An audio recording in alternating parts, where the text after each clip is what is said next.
Chronicles from my healing journey, from sacred removal to sacred rebirth.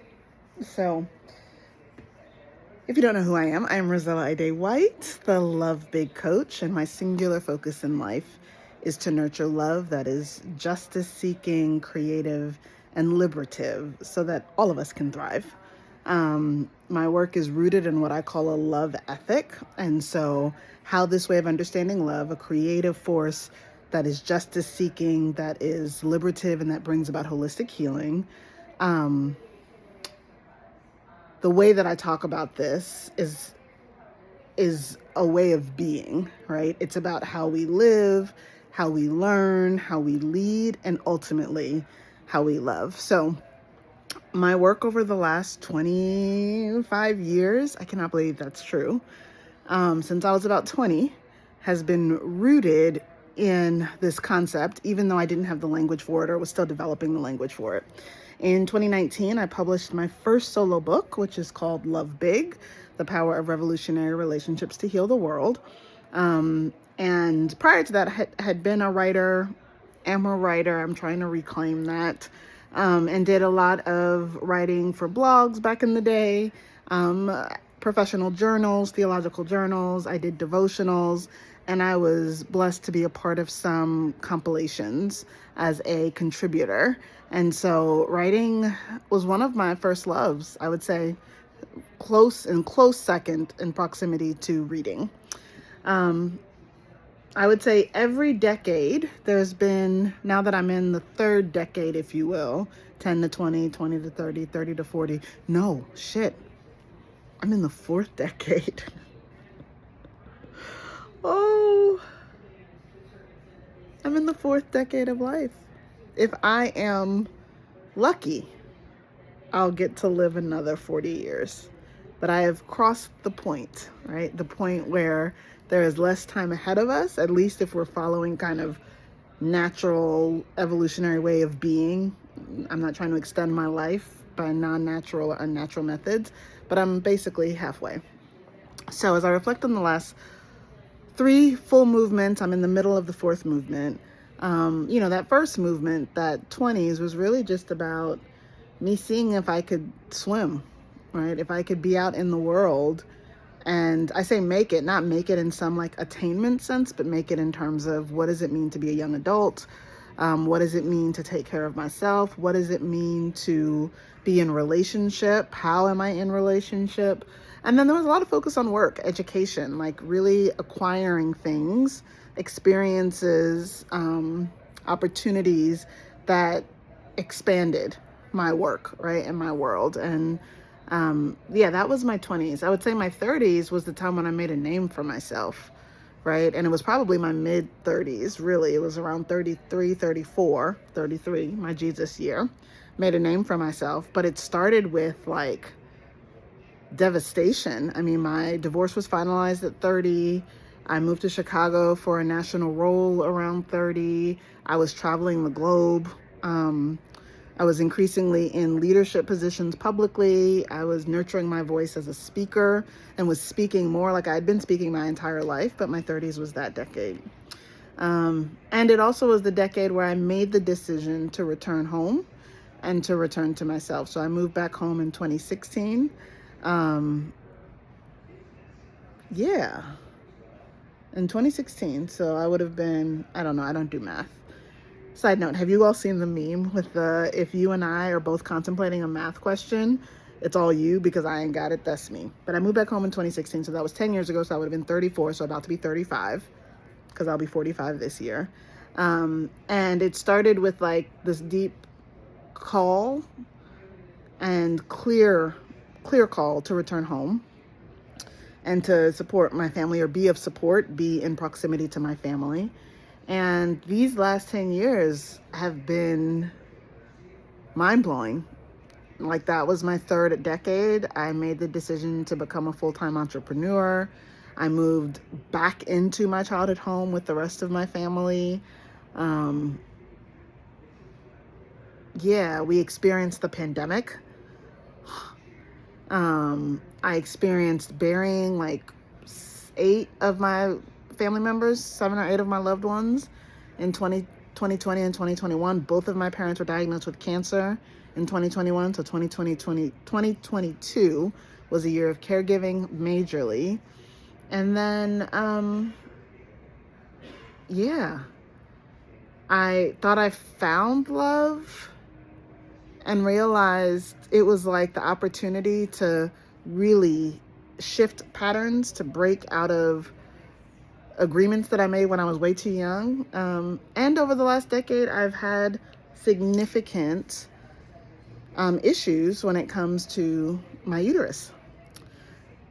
So when I moved home in 2016, I started the testing procedures, right? I was diagnosed with fibroids. I noticed like my belly was growing a little bit, but like, you know, it is what it is, gained weight, whatever. But then about 5 years ago, well, when I moved home, because I had fibroids, I had what you call a uterine fibroid embolization, where they basically cut the blood supply to the fibroids and they shrivel up and die.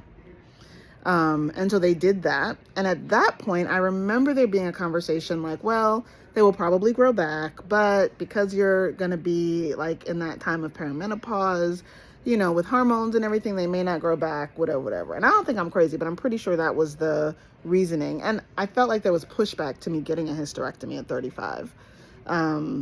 So I did the fibroid embolization. And I think when that happened, I mourned like never being able to carry children. Even though I really didn't want kids, I was not ever interested in like birthing my own.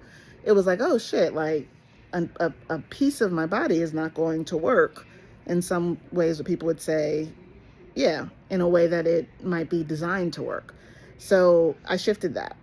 And then I would say over the last 5 years, 3 to 5 years, when I tell you these fibroids have come back, and they have come back with a vengeance, and they took over my entire life, along with the onset and entrance into perimenopause.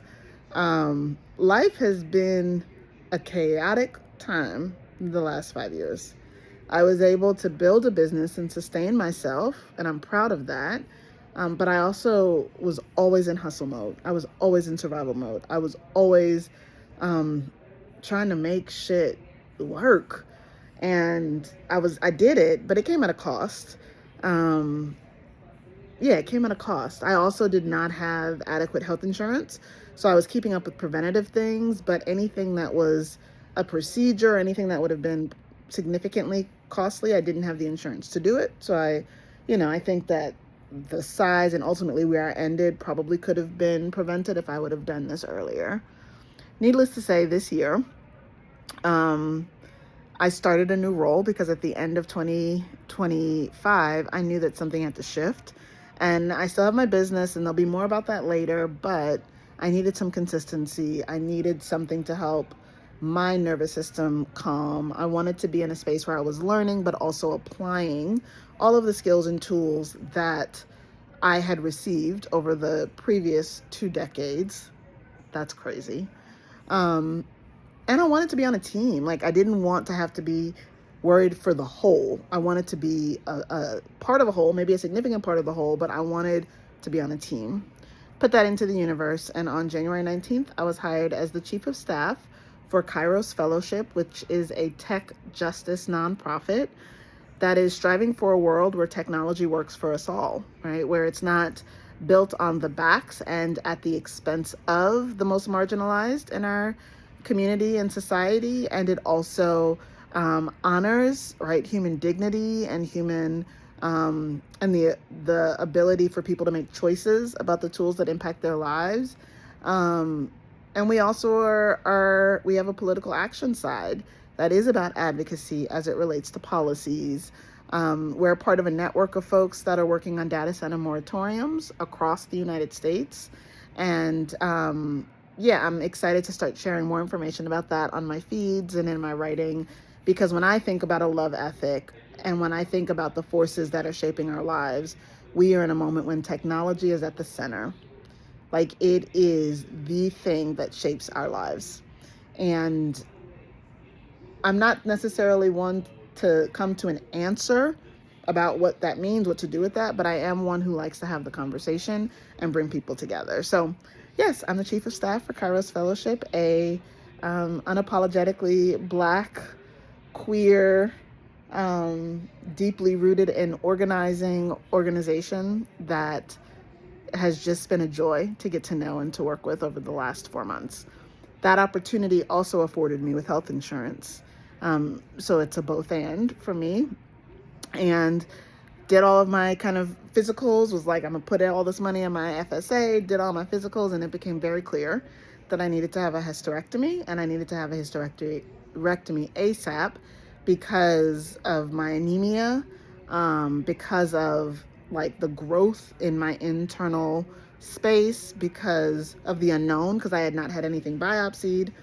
And so I was like, okay, ASAP, we gon' but let's see about the summer. So June 2nd, I was scheduled for an abdominal hysterectomy, a total hysterectomy, which just meant that it's not radical but total, meant that it took both my uterus and my cervix, which technically is a part of your uterus, but the cervix, and also took both of my tubes, my fallopian tubes.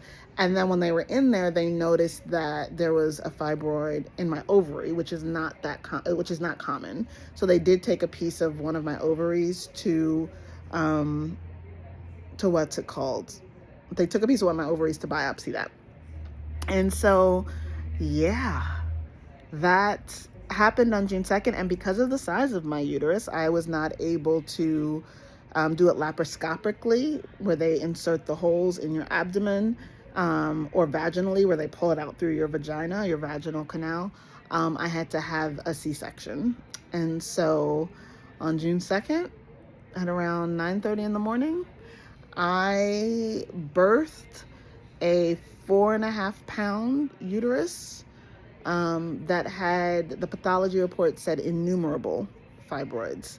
And it had every type, the ones that are on the outside, the ones that are on the inside, the ones that are in the muscle lining, plus a weird one in the ovary.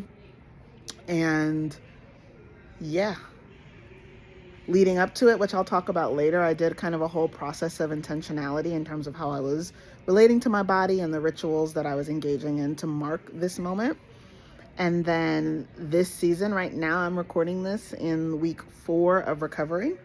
And it's an 8-week recovery time in terms of until I'm cleared to go back to work. But it's really like a 6 to 9 month, even year-long recovery period, because unlike giving birth, when you have such a major organ removed, internally your body has to reset.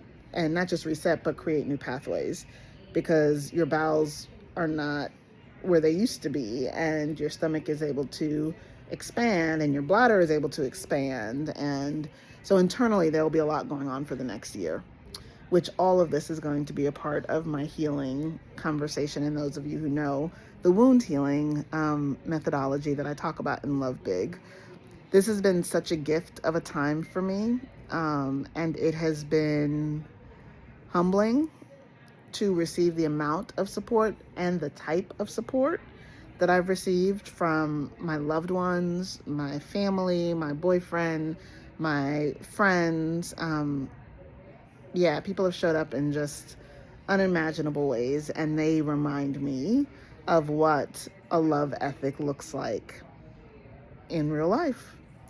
And that's one of the things I want to continue to create and curate and invite people into conversation about when it comes to a love ethic. Not just what it is and not just how we define it, but how we live it. Like, what does it look like in day-to-day life? What does it look like, in the words of Mother Teresa, to remember that we belong to each other? Because I think that might actually change something fundamentally if we embody that way of being. And a part of me wants to say that if we remember that way of being, because I do think that that's a part of our anthropological memory, that's a part of our divine imagination that God has instilled in us, even if we haven't experienced it in the flesh. So that is my hope. I just wanted to drop some notes about my life and what's been going on. And there's so many of you that have accompanied me through all of it, right? Through the coming of age, through a marriage to a high profile pastor, to divorce, to the moves around the country, to my travels, to my decisions, to the heartbreak and brokenness that is a part of living, to now. And I wanted to share with you all. So I'm in my healing corner. I got my pillow with my ice packs. I got my convalescence cart, which this right here has been a game changer. I've got some juice and a candle, and I'm reading a romance book because the only thing right now that I can do is be. And I'm going to do it. I love you, and I love you big.